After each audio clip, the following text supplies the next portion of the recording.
Prince of Persia: The Sands of Time is a 2003 action-adventure game developed by Ubisoft Montreal and published by Ubisoft. The game was released on the Game Boy Advance, PlayStation 2, GameCube, Xbox, and Windows in November 2003. The Sands of Time is a reboot of the Prince of Persia series created by Jordan Mechner, who served as a creative consultant, designer, and scenario writer for The Sands of Time.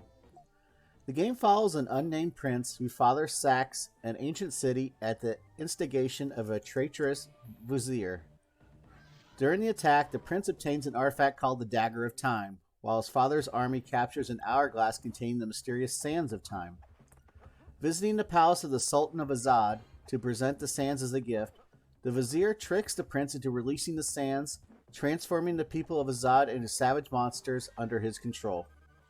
Together with Farah, a young princess who knows the power of the sands, the prince works to correct his mistake and foil the vizier's evil plans. The gameplay revolves around the prince's platforming abilities, broken up by fights with the creatures created by the sands.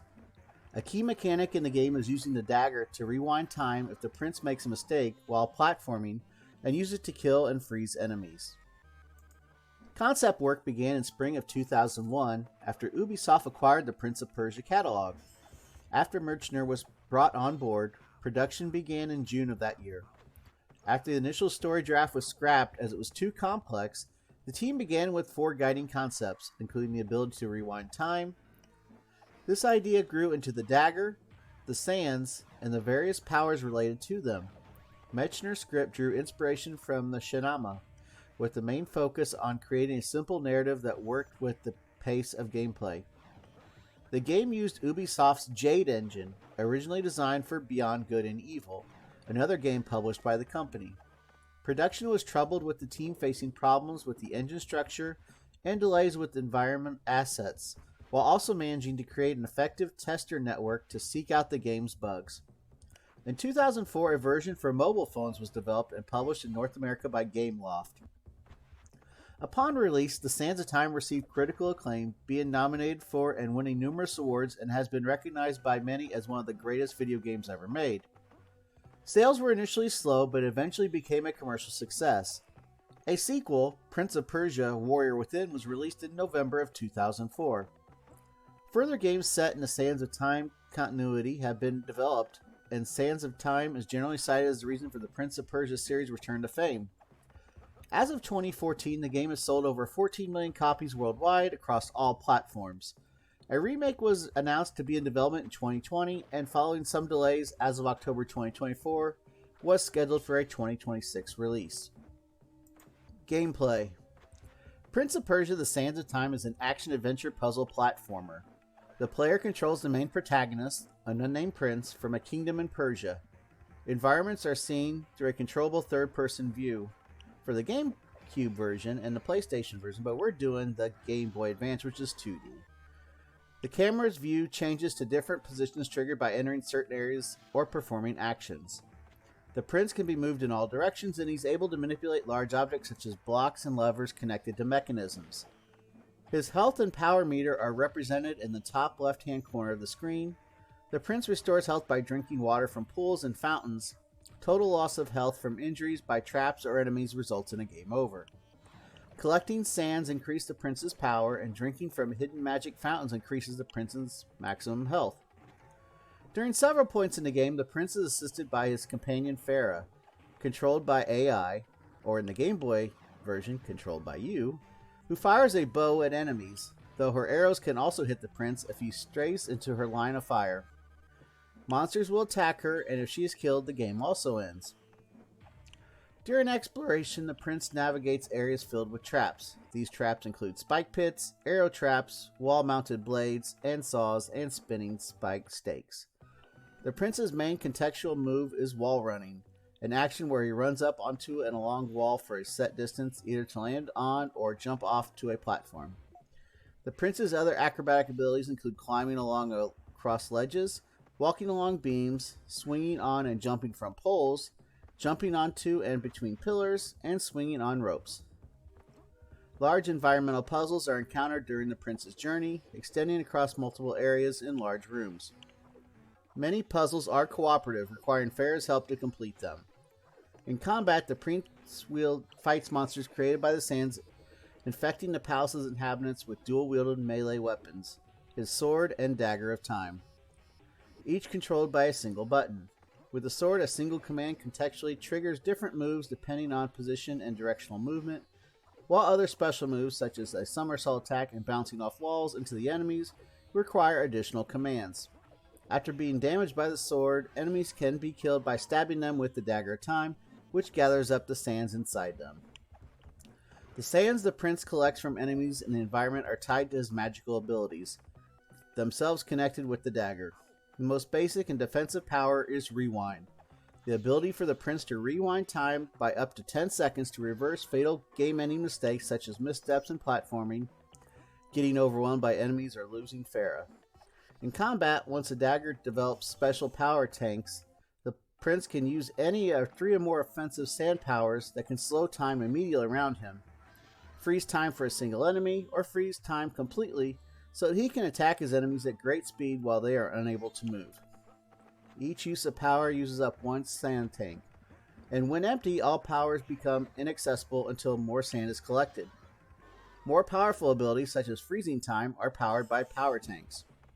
Increasing their number unlocks new sand-based powers. Starting out with a small amount of sand available to him, its capacity can be increased by collecting sand from enemies, along with sand clouds scattered around the palace. Large columns of sand within the palace grant visions of future areas and act as save points. More pertinent to the League this week is the portable version. The Game Boy Advance version shares basic elements with its console counterparts. Displayed from a side-scrolling view, the prince navigates the palace of Azad using his acrobatic skills. The rewind ability is still present to save the prince's life, and is also involved in solving some puzzles and fighting bosses. New moves and abilities are gained by the prince by performing moves and solving puzzles. Farah is featured as a second playable character in some sections, with switching between the two being key to some puzzles. There are also light role-playing gameplay elements, such as debuff-inducing attacks, as well as combat statistics that can be enhanced by leveling up from saving citizens from the sand's influence. The mobile version is similar as a side-scroller and featuring simple puzzles and traps. The powers linked to the sands are absent, but enemies must still be killed by stabbing them with the dagger. There are 3 enemy types: archers, flying enemies, and foot soldiers. The story plot. In Persia during the 9th century AD, the prince narrates to an unseen listener about his adventures. The prince and the army of his father, Shahraman, are passing through India to visit the Sultan of Azad. The vizier of a local Mahara wanted to prevent his death using a substance known as the sands of time, entices them into attacking the Mahara's palace where the sands are stored. During the fight, the prince loots an artifact called the Dagger of Time, and the Mahara's daughter Farah is taken as a gift for the Sultan of Azad. Visiting Azad, the vizier tricks the prince into releasing the sands, turning everyone but the prince, the vizier, and Farah, protected by the dagger, a staff, and a medallion respectively, into monsters. The vizier attempts to seize the dagger from the prince, but he escapes and eventually allies with Farah to undo the damage he has caused and prevents the sands from covering the world, even though he has doubts about her loyalties and motives. Despite mistrusting each other, the prince and Farah gradually fall in love. After navigating the palace of Azad and reaching the hourglass of the sands in the Tower of Dawn, the prince hesitates when following Farah's instructions on containing the sands, unsure of whether to trust her as he has reoccurring visions of her stealing a dagger from him. The vizier ambushes them and they barely escape with the dagger, ending up in a tomb beneath the city. As they try to find their way out of the tomb, Farah recounts a childhood story to the prince that she has never told anyone else. Eventually, finding shelter in a mysterious bathhouse, Farah seduces the prince into the bath and they spend the night together. When the prince wakes back in the palace, he realizes that Farah stole the dagger while he was asleep and left the prince her medallion to protect himself. He follows her and only just manages to catch her as she is driven over a ledge above the hourglass by monsters by grabbing the blade of the dagger she holds, cutting his hand. To save the prince, Farah releases the dagger and allows herself to fall to her death. As the prince mourns over her with the dagger back in his wounded hands, the vizier offers him eternal life in exchange for the weapon. The prince refuses and stabs the hourglass with the dagger. Time rewinds to before the attack on the Mahara's palace, and the prince, still in possession of the dagger and his memories, runs ahead to warn Farah of the vizier's treachery. It is now revealed that the prince has been recounting his tale to Farah, and as he finishes, the vizier enters to kill him. The prince kills the vizier and returns to the dagger to Farah, who believes his narrative as just the story. The prince kisses Farah, but she rebukes him because she no longer has any memory of having fallen in love with him. The prince rewinds time to undo his kiss. In parting, the prince mentions a private word Farah told him during their time in the tomb, leaving her amazed and proving to her that what he had told her was indeed real. Development. The development of the initial concept works for the Sands of Time began in the second quarter of 2001 after Ubisoft had bought the Prince of Persia license. While Ubisoft held the Prince of Persia catalog, the actual IP still belonged to the series' original creator Jordan Mechner, but he was initially unwilling to return to the series after poor experiences with Prince of Persia 3D. The game was developed by Ubisoft Montreal, which was also a year into developing Tom Clancy's Splinter Cell. After some mock assets had been created, Ubisoft asked Mechner to come and help develop the game, showing them their concepts and the assets as AVIs. Mechner was impressed by Ubisoft's work and came on board as a creative consultant. He soon became more involved with the project, becoming the game's designer and writer. Full production began in June 2001, and at its peak was worked on by a staff of 65 people internally known as POP Team. Art director Raphael Lacoste noted that the crew was mostly young, including recent college graduates, with the overall mood being try and make mistakes and have a lot of fun creating this new IP. Development ran parallel to that of Splinter Cell, and as part of their research, the development team read 1001 Nights, a collection of stories originating from the Middle East that Mechner had previously used as inspiration when designing the original Prince of Persia. Over the course of production, the team ran through over 150 different versions before the retail version. The Sands of Time was announced in March 2003. It was released for the PlayStation 2, Xbox, GameCube, Game Boy Advance, and Windows. The versions were released gradually between October and November the same year. The Game Boy Advance version of the game was released in North America on October 28th and in Europe on November 14th. Scheduled for release in North America on November 11th, the PlayStation 2 and Xbox versions were shipped to stores on November 6th and November 10th, respectively. The PlayStation 2 version was released in Europe on November 21st. The GameCube and Windows versions were released on November 18th and December 2nd, with the Windows version releasing 3 days later in Europe. The GameCube and Xbox versions were released in Europe the following year on February 20th, 2004. The various versions had multiple differences in both graphics and control options. The GameCube and Xbox versions included a documentary about the making of the game. The PC port came with support for EAX, EAX2, and EAX3 Advanced HD. Gameloft developed a version of the game for mobile phones, which was released in April of 2004. Two versions were developed for higher and lower spec mobile phones. Connecting the GameCube and the Game Boy Advance version of the game gave access to a port of the original Prince of Persia with the GameCube version, along with the ability for the prince to automatically regenerate health. The PS2 version was released in Japan on September 2, 2004. The game was published in the region by Sony Computer Entertainment Japan, who were impressed by both the quality and the praise it earned in the West. Design. The game's title was thought up by the production team, but the original story built around the title proved impossible to work. The original draft had 9 characters, including the prince, 2 love interests, 2 villains, and 2 helper characters, representing different political factions, and a setting of the prince's own palace home instead of in another country. The storyline ultimately impeded other aspects of development and was so scrapped. In starting over, the team returned to the Sands of Time title and concept. They decided upon 4 key elements for the game: unity of time and place, with the game taking place over 24 hours within the Palace of Azad. Acrobats, referring to the gameplay and how the setting was constructed around this concept.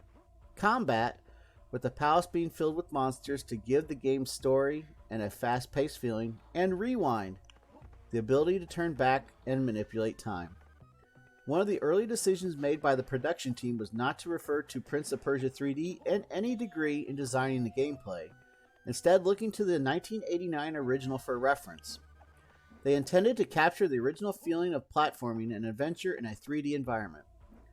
The rewind mechanic began as the gameplay wish for the title, surviving the initial rewrite of the story and becoming key to both story and gameplay. The Dagger of Time and the Sands were both born from the need to explain the mechanic in-game. The initial concept was simply using the dagger to rewind time and dispatch enemies, but its powers were gradually expanded into its current roster. The main character's acrobatics were designed to be novel to the video game medium, inspired by similar stunts performed in Crouching Tiger, Hidden Dragon and The Matrix. A video game which provided inspiration for the acrobatic feats of the prince was Tony Hawk's Pro Skater. Elements such as using ladders as part of combat and riding on a magic carpet or a horse were axed early in development. The rewind function was suggested by the game's director Patrice Deselitz based on experiences playing Donald Duck Going Quackers, where he had wished to rewind after making a mistake rather than restarting the entire level. The game design was also influenced by Eco. According to Deselitz, they spent an entire day going through Eco, the entire team together sitting down, looking at it, playing it, discussing it, brainstorming.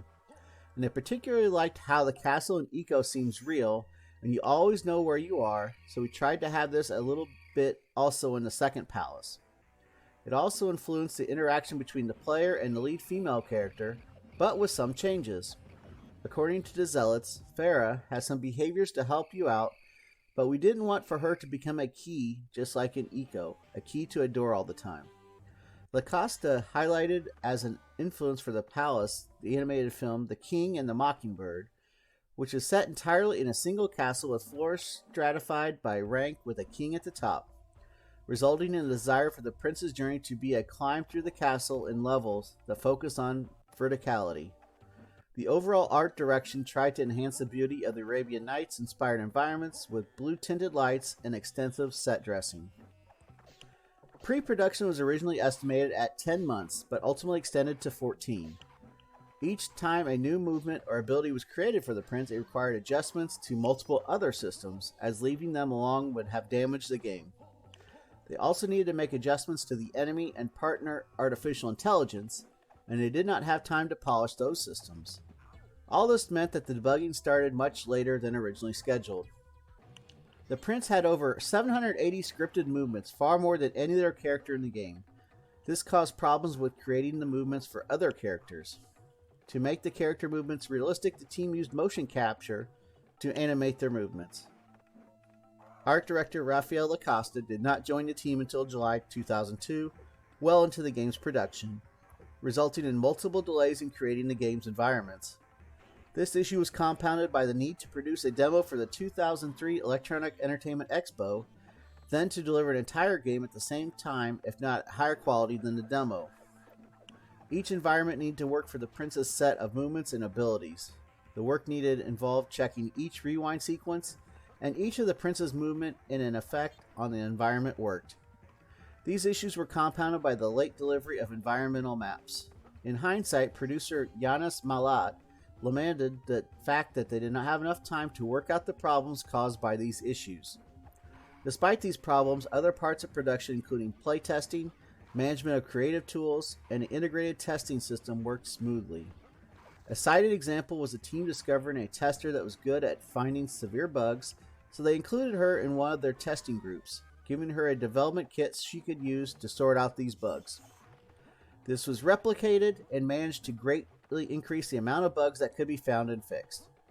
The development team's enthusiasm was also high, which enabled the production during the development to be overcome. During the aftermath of E3, the team considered release the Sands of Time as 2 games so they could include all the desired content, but the idea was dropped. Another element that needed to be cut after the demo was a griffin boss that would appear 3 times during Prince's journey. Such boss would appear in the Game Boy Advance version instead. The game used an updated version of the company's Jade engine, designed for good and evil. When the team saw the capacities of the Jade engine, they decided to use it for the Sands of Time. For the Sands of Time, the team made improvements to the engine by adding additional walking and running animations, enabling smoother character movement. They also made custom animations for the character. The engine made editing and fine-tuning the game very easy due to its easy-to-use tools. Using this as a base, they were able to focus on rapid integration of new elements into the game, and were also able to do quick testing and adjustments. The team developed Substance and Glow systems, which respectively enabled natural environments of cloth and gave the lighting effects as a magical feel. The way the engine was structured, with all assets in a single accessible folder, proved problematic when alterations needed to be made of new features added, as the team size meant too many people were accessing the engine and were causing data to be overwritten, files to be corrupted, and the whole system to crash. They attempted to solve the problem using a data monkey solution which would allow for simultaneous access, but it came late in development and they did not risk making such a radical change to the system. Instead, they set up a file server to manage check-in times, which could allow for management of access and prioritization of critical work. Malat stated that the team worked to have a loading-free experience to not break immersion, even allowing players to downright skip saving points. To enable these seamless transitions regarding a technical restriction of the Jade engine that was only able to render one large room at a time, the rooms were separated by large S-shaped corridors, and as the player was halfway through the corridor, the game would invisibly unload the previous room and load into a new one. Reception. Sales. By the end of 2003, sales of Prince of Persia: The Sands of Time had reached 2 million copies, and Ubisoft highlighted the game's success in Europe in a quarterly-based business report. Europe accounted for 1.1 million sales by February 2004. Worldwide sales rose to 2.4 million units by the end of March. During its North American debut, the game suffered from poor sales. By December, the PlayStation 2 version had sold 218,000 copies, Xbox 128,000 copies, and GameCube 85,000 copies. Its combined sales since release at that time totaled 272,000 PlayStation 2, 172,000 Xbox, and 100,000 GameCube. It was speculated that its sales were negatively affected by the concurrent release of Beyond Good and Evil, alongside other prominent releases at the time. In response to this, Ubisoft offered copies of their other games free with purchase of The Sands of Time, providing a boost to sales.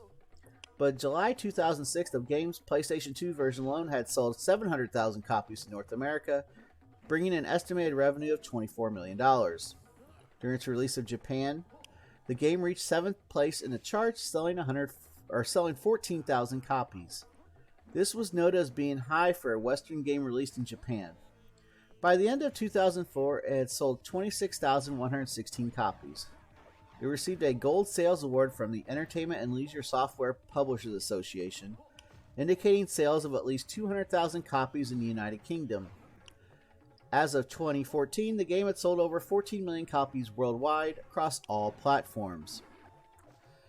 Critical reviews. The Sands of Time received critical acclaim upon launch. Edge said that despite difficulty spike caused by respawning enemies, the game cannot be commended highly enough. IGN's Matt Casamassina found the entire experience enjoyable, saying that whether you're a diehard Prince of Persia fan or somebody with a mild interest in action adventures, The Sands of Time is a must-own, a soon-to-be classic worthy of permanent place in your collection.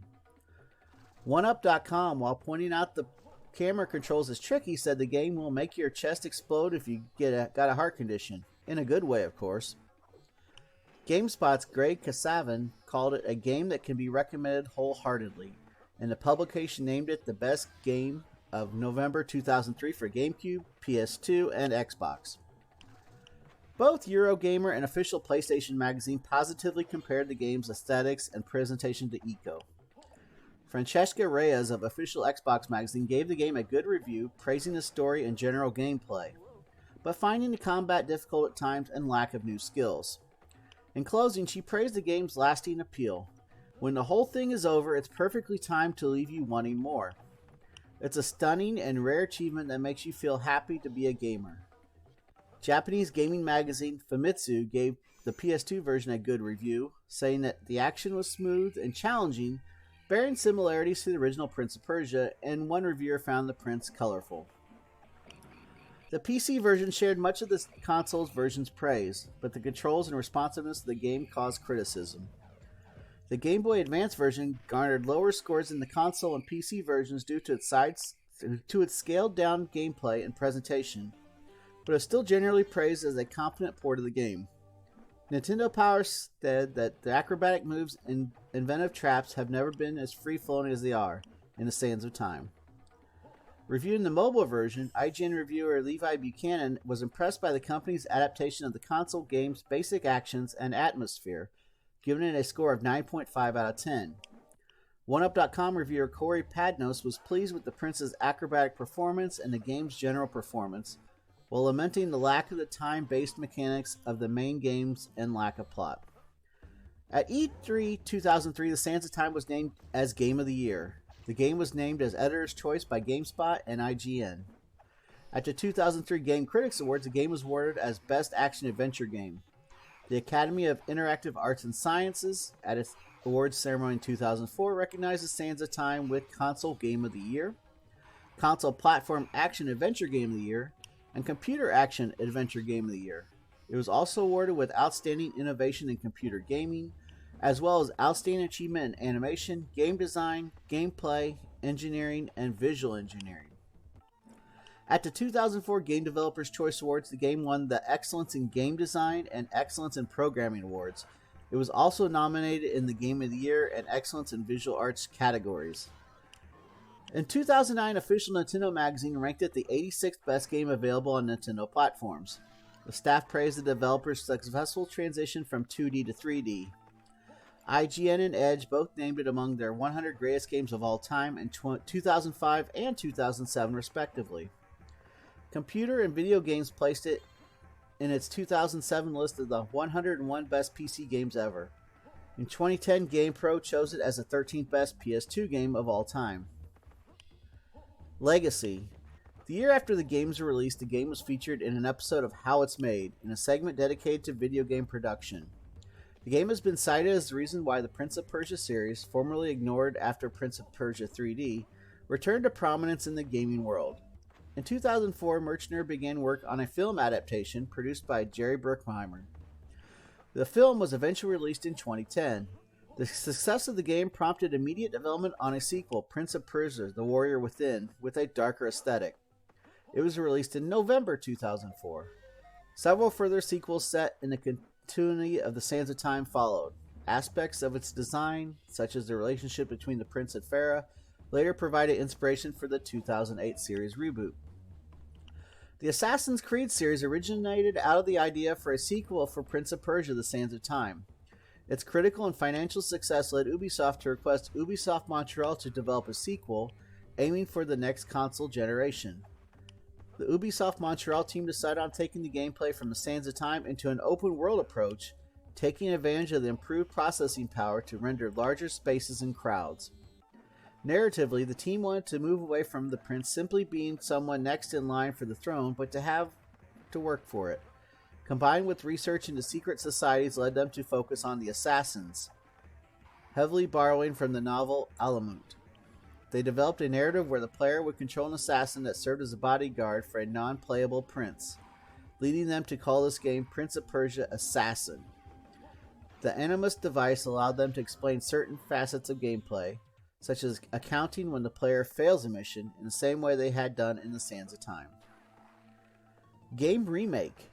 A remake of the game developed by Indian studios Ubisoft Mumbai and Ubisoft Pune was announced at Ubisoft Forward 2020 and was originally scheduled for release on January 21st, 2021 for PlayStation 4, Windows, and Xbox One. Lowenthal returned to voice the prince, while Farah was voiced by Supinder Rach.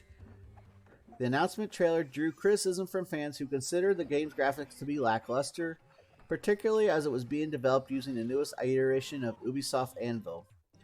Ubisoft responded by stating that the visual style was an internal choice, but they had wanted to be unique. to make this game stand out from other games due to its fantasy elements.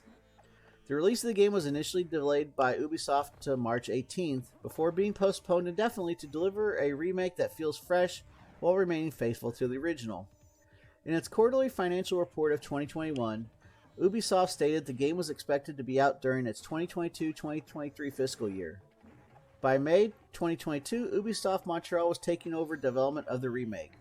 A month later, Ubisoft once again delayed the game, this time stating that the company was no longer targeting a release during its 2022-2023 fiscal year. In November 2023, the official Prince of Persia social media account posted that the project has passed an important internal milestone in development and it's progressing. At Ubisoft Forward in June 2024, Ubisoft announced that the remake will release in 2026 under the original title Prince of Persia: The Sands of Time. All information in the video today was provided by Wikipedia.